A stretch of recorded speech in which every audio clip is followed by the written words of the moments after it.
नमस्कार। मैं हूं आपका दोस्त विजय विद्रोही। न्यूज नशा के तहत मेरे खास कार्यक्रम विजय फैक्टर में आप सबका स्वागत है। आज हम इस बात की विवेचना करने की कोशिश करेंगे कि गुजरात हाई कोर्ट का जो फैसला राहुल गांधी के खिलाफ गया है, उसमें राहुल गांधी का कितना बड़ा विजय फैक्टर छुपा हुआ है। आप कहेंगे ये उलटबाजी है, लेकिन बीजेपी सरकार तो कई उलटबाजियां कर रही है। सबसे बड़ा फायदा राहुल गांधी को ये हुआ है कि वो दोबारा से चर्चा में आ गए हैं, फिर सुर्खियों में आ गए हैं, और आजकल की राजनीति में सुर्खियों में आना ही आपके लिए सबसे बड़ी पहली बड़ी कामयाबी होता है, और आप एजेंडा तय कर रहे हैं। अगर ये फैसला राहुल गांधी के पक्ष में चला गया होता, यानी उनकी जो कन्विक्शन पर रोक लगा स्टे लगा दिया जाता हाई कोर्ट की तरफ से, तो मामला खत्म हो जाता। राहुल गांधी की लोकसभा की सदस्यता बहाल हो जाती, घर भी दोबारा मिल जाता, तो क्या मजा आता। लेकिन खिलाफ फैसला गया है तो राहुल गांधी फिर चर्चा में। एक बार फिर लोगों को ध्यान आ रहा है कि आपराधिक मानहानि के मामले में अधिकतम 2 साल की सजा दे दी गई, जो आज तक किसी को नहीं दी गई। क्या ये किसी एक मंशा की वजह से, कोई इशारे में ये काम हुआ?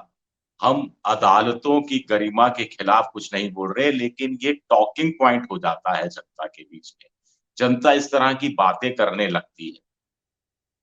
फिर से इस बात की चर्चा शुरू हो गई है कि क्या प्रधानमंत्री नरेंद्र मोदी राहुल गांधी से डरते हैं कि वो संसद में फिर आ गए, तो फिर अडानी और मोदी की दोस्ती के बारे में बोलेंगे, फिर एक्सपेंज करना पड़ेगा, फिर माइक बंद करने पड़ेंगे, फिर और ज्यादा बदनामी होगी, देश में भी होगी, विदेश में भी होगी, और राहुल गांधी का कद और ज्यादा बढ़ जाएगा।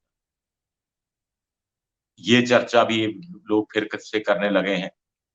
ये चर्चा भी करने लगे हैं कि बृजभूषण शरण सिंह का कुछ नहीं होता। हालाँकि आज ही दिल्ली कोर्ट ने उनको समन जारी किया है। अजय मिश्रा टेनी के मामले में कुछ नहीं होता। ये चर्चा शुरू हो जाएगी, आखिर ऐसी क्या हड़बड़ी, ऐसी क्या जल्दबाजी थी कि 24 घंटे के अंदर ही जब फैसला राहुल गांधी के खिलाफ 23 मार्च को सीजेएम कोर्ट की तरफ से आया था, तो उनको संसद से निकाल बाहर कर दिया गया।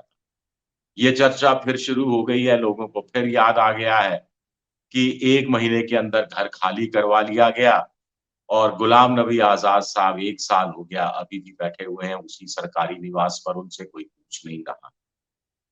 ये चर्चा भी फिर शुरू हो जाएगी कि क्या ये बदले की भावना से हो रहा है? क्या राहुल गांधी को सताया जा रहा है? और सबसे बड़ी बात है कि राहुल गांधी के पास फिर से आ गया है एक कार्ड, जो जनता को बड़ा पसंद आता है, इमोशनल जनता है हिंदुस्तान की। विक्टिम कार्ड खेलने का मौका एक बार फिर राहुल गांधी को मिल गया है, और अगर वो जेल चले गए, तो यकीन मानिए कि वो बहुत बड़े नेता हो जाएँगे, और 2024 में मोदी की लोकसभा चुनाव में क्या स्थिति रहेगी, इसका आप सिर्फ अंदाज़ा ही लगा सकते हैं। ऐसा भी मोटे तौर पर कहा जा रहा है। अब इसका फ़ायदा कांग्रेस किस रूप में उठाएगी, विपक्ष किस रूप में उठाएगा, ये देखने की बात है। लेकिन बीजेपी को शायद एक बात समझ में आ जानी चाहिए कि राहुल गांधी से बीजेपी एक पॉलिटिकल लड़ाई लड़ रही है, राजनीतिक मोर्चे पर लड़ाई लड़ रही है, और राजनीतिक मोर्चे पर लड़ाई राजनीति करके ही लड़ी जाती है, सड़क पर लड़ी जाती है, चुनाव में लड़ी जाती है, कोर्ट कचहरी का सहारा लेकर नहीं लड़ी जाती। फिर सहारा की बात मैंने इसलिए की, क्योंकि ये आम जनता के ज़ुबान पर है। ये उसी तरह है जैसा कि राम मंदिर का निर्माण सुप्रीम कोर्ट के आदेश के बाद हुआ, आदेश के कारण हुआ। लेकिन देश भर में क्या फैलाया हुआ है?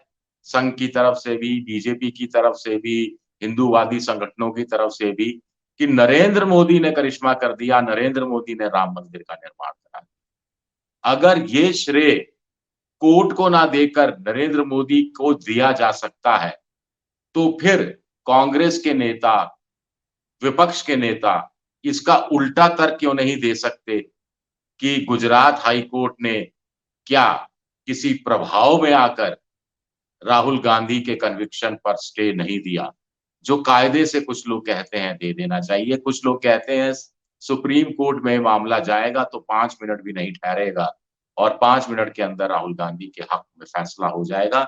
ऐसा मोटे तौर पर लोग कहते हैं, मुझे नहीं मालूम। हाँ, गुजरात हाई कोर्ट के जज साहब छुट्टी पर चले गए थे, चाहते तो उस समय शायद अंतरिम आदेश दे सकते थे, लेकिन फैसला सुरक्षित रखा, कोई बात नहीं। लेकिन आदेश में क्या कहा? आदेश में कह दिया कि साहब ये 10 और मामले चल रहे हैं।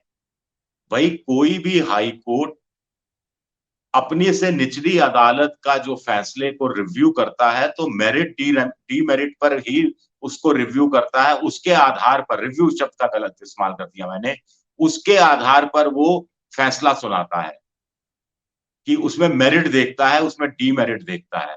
उसमें ये तर्क कहाँ से आ गया कि 10 मामले चल रहे हैं और फिर वीर सावरकर का नाम भी ले लिया साहब, वीर सावरकर के पोते ने भी मुकदमा दर्ज करा दिया है। तो क्या जज साहब ये मानकर चल रहे हैं कि जैसे इस मामले में 2 साल की सजा हुई, वैसे हर मामले में सजा हो जाएगी? हर मामले में 2 साल की क्या सजा हो जाएगी या 6 महीने, 8 महीने, 10 महीने जो भी है। ऐसा कैसे तय हो गया? अपने आप में ये भी एक बड़ा सवाल उठता है। अब जहाँ का तक राजनीति की बात करें, तो बीजेपी ने इस मसले को जो राहुल गांधी ने कहा कि सब चोरों के नाम मोदी ही क्यों होते हैं, साधारण सी बात थी, भाई ठीक है, कह दिया, छोड़ो, भूल चूक लेनी देनी, जुर्माना हो गया। वैसे भी दुनिया के तमाम बड़े लोकतांत्रिक देश हैं और बड़े देश हैं, उसमें मानहानि जो है वो फौजदारी मामला नहीं है, क्रिमिनल केस नहीं है, वो दीवानी केस में आता है, जिसमें आमतौर पर जुर्माना लगा दिया जाता है। लेकिन यहाँ पर हिंदुस्तान में दोनों तरह का है, दीवानी मामला भी है और फौजदारी मामला भी है। ये किस्सा अलग है, इस पर कभी और चर्चा करेंगे। तो बीजेपी इसको कैश करा रही थी इस रूप में कि राहुल गांधी ने प्रधानमंत्री नरेंद्र मोदी समेत और मोदियों को चोर कहकर ओबीसी का अपमान किया है, 12-13 करोड़ मोदियों का अपमान किया, इस बहाने ओबीसी का अपमान किया। लेकिन ये उनका जो शिगूफा है या जुमला है, ये चल नहीं रहा। इस पर तो हावी पड़ रहा है विपक्ष का और खास तौर से राहुल गांधी का भी वो बयान कि जिसकी जितनी हिस्सेदारी, उस हिसाब से उसको आरक्षण दिया जाना चाहिए, जातीय आधार पर जनगणना होनी चाहिए, यानी ओबीसी की जनगणना होनी चाहिए और ओबीसी का जितना परसेंटेज है उसके हिसाब से आरक्षण की व्यवस्था फिर बाद में की जानी चाहिए।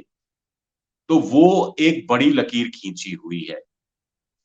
उसमें भी ये कहा जा रहा है कि देश में मोटे तौर पर माना जा रहा है, अभी 27% ओबीसी को केंद्र में आरक्षण है। कहा जा रहा है कि 45% हो सकते हैं ओबीसी, कुछ लोग कह रहे हैं कि 52 की जगह 55% भी हो सकते हैं। 52% मंडल कमीशन ने 1911 की जनसंख्या के हिसाब से अनुमान लगाया था। तो ये मुद्दा फेल है। दूसरा, कुछ लोग कह रहे हैं कि बीजेपी को भारत जोड़ो यात्रा के बाद राहुल गांधी की जो छवि बनी, जो उनकी राजनीति का विस्तार हुआ, जो मोहब्बत की दुकान की वो अल्टरनेट राजनीति कर रहे हैं, उसको छोटा करना है, उस पर पानी फेरना है, बड़ी लकीर खींचनी है, तो वो 2 साल की सजा हो जाएगी।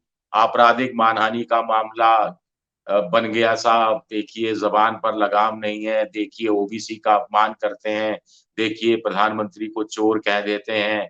तो ऐसे कहकर कद को छोटा करने की कोशिश है। क्या बीजेपी इसमें कामयाब होगी? अपने आप में ये एक बड़ा सवाल है। और सबसे बड़ा सवाल है कि क्या राहुल गांधी तो पहले से ही पॉलिटिकली एक्टिव थे भारत जोड़ो यात्रा के बाद, अब उनके फेफड़ों में और ज़्यादा ऑक्सीजन भर दी गई है इस फैसले के बाद। और ज़्यादा वो सड़क की राजनीति करने के लिए उत्सुक भी हो गए हैं, आक्रामक भी कांग्रेस हो जाएगी, कार्यकर्ता भी उत्साहित हो जाएगा, जो कर्नाटक की जीत के बाद वैसे ही उत्साहित है। और विपक्ष के नेताओं में जो थोड़ी भ्रम, थोड़ी शंका बनी हुई थी कि प्रधानमंत्री पद की रेस में राहुल गांधी नंबर 1 पर हैं, वो प्रधानमंत्री का दावा नहीं छोड़ेंगे, तो हम क्यों इतनी मेहनत करें या हम क्यों कुर्बानी दें, हम क्यों कांग्रेस के लिए कुछ सीटें छोड़ें। तो उनको लगेगा कि राहुल गांधी का ये मामला गुजरात हाई कोर्ट में हार गए, अगर सुप्रीम कोर्ट में भी यही रवैया रहा, तो राहुल गांधी लोकसभा चुनाव नहीं लड़ेंगे, लड़ने की स्थिति में नहीं होंगे और ऐसे में या तब तक मामला अनिर्णित रहा, फैसला नहीं हो पाया, मान लीजिए सुप्रीम कोर्ट में किसी वजह से। तो राहुल गांधी रेस से बाहर हो। ये विपक्ष खुश हो सकता है इसमें, बेंगलुरु की बैठक से पहले। लेकिन बीजेपी के लिए भी दांव उल्टा पड़ सकता है। अभी तक तो वो यही मानकर चल रहे थे कि राष्ट्रीय स्तर पर एक हीरो पैदा करना है नरेंद्र मोदी के रूप में, तो एक एंटी हीरो भी चाहिए, और वो राहुल गांधी होंगे। और हीरो कब हीरो बनता है, एंटी हीरो को जब वो सियासी रूप से मार देता। अब जब एंटी हीरो जेल में होगा, जनता की सहानुभूति ले रहा होगा, तो फिर हीरो क्या करेगा? हीरो कहां हवा में तलवार चलाएगा, या क्षेत्रीय पार्टियों से हीरो उलझता फिरेगा। और बीजेपी जहां-जहां क्षेत्रीय पार्टियों से उलझी है, पूरी तरह से हारी है।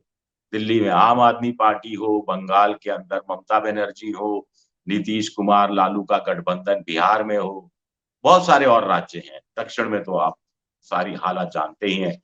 जगनमोहन रेड्डी की पार्टी हो आंध्र प्रदेश में, या तेलंगाना में केसीआर हो, डीएमके तमिलनाडु में हो, और एलडीएफ या यूडीएफ वाला फ्रंट चाहे कर्नाटक में हो। तो अपने आप में ये भी अपने आप में एक दिलचस्प स्थिति है। तो क्या मौका राहुल गांधी को एक और दे दिया गया, और अब इस मौके का फायदा कितना राहुल गांधी उठाते हैं, ये देखना दिलचस्प होगा। शुक्रिया, मेरा ये वीडियो देखने के लिए बहुत-बहुत शुक्रिया।